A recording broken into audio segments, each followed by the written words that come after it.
Good afternoon, everyone. On behalf of Granite School District and the Granite Education Association, we would like to talk with you today about professional dress.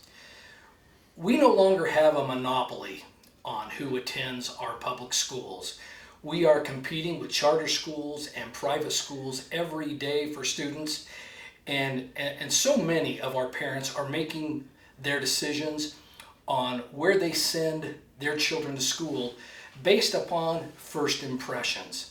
Of course, first impressions are how our administrators and our teachers dress.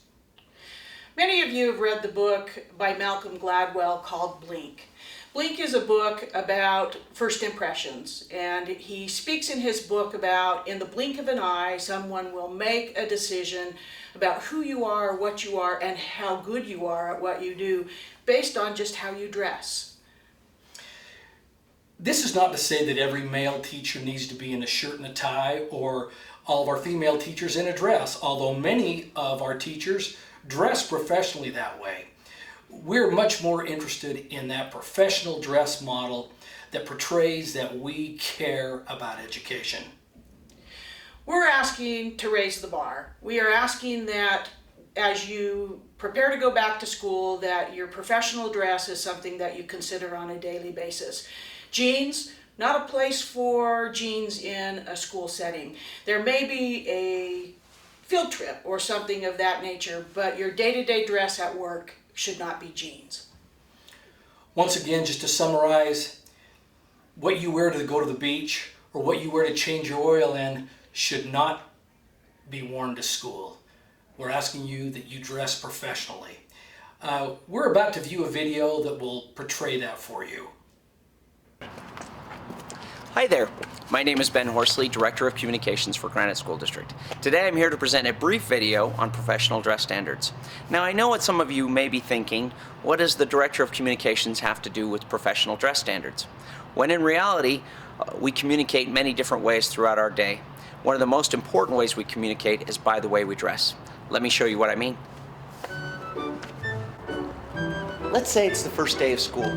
All the kids are really excited to be back in their brand new school clothes, and then you show up. Wearing this, what type of message am I sending to my students? Will they think that I'm taking school very seriously? Now, I'll admit there are certain circumstances where this type of apparel may be very appropriate, but I would hope you'd be in a gymnasium actually shooting some hoops. Nice farmer, Tim! I heard that!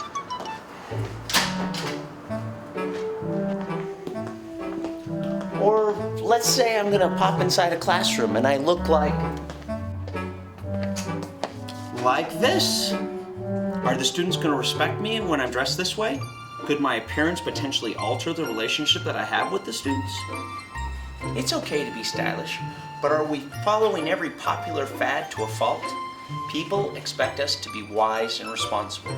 Are we conveying that message by clinging tenaciously to every popular trend? Think of every great teacher you've ever had and the way that they looked. High fashion was not Mr. Holland's opus. Oftentimes when working with younger people, we tend to start acting like younger people. It's important to remember who the adult in the room is. It's you. Younger looking employees, like myself, also need to make sure there's a professional distinction by the way that we dress. Engaging students is not about dressing the way that they do, it's about the instruction that they receive. And the way that we dress should not be a distraction to that purpose. What if a parent's coming to meet you for the first time and you happen to look like this? What up? Do you think parents would be able to put their trust in someone dressed like me? There's a different dynamic between school and home. Keep in mind those things that would cross the line and give patrons the wrong impression. Isn't that right? Is this better? Great. In conclusion, it's not just what we wear, but also how much. Revealing clothing for both male and female employees is entirely inappropriate. Also, too much makeup or jewelry, once again this applies to males as well, is entirely inappropriate. Whether you're a teacher, a member of support staff, or even an administrator, society judges us, judges you, judges the school, and the quality of education their child receives based on the way that you dress. We are not asking you to wear a tie. We're not asking you to wear a skirt. We're asking you to please dress professionally. Whether casual or business standard attire, you are more likely to get the respect that you deserve when you're dressed professionally.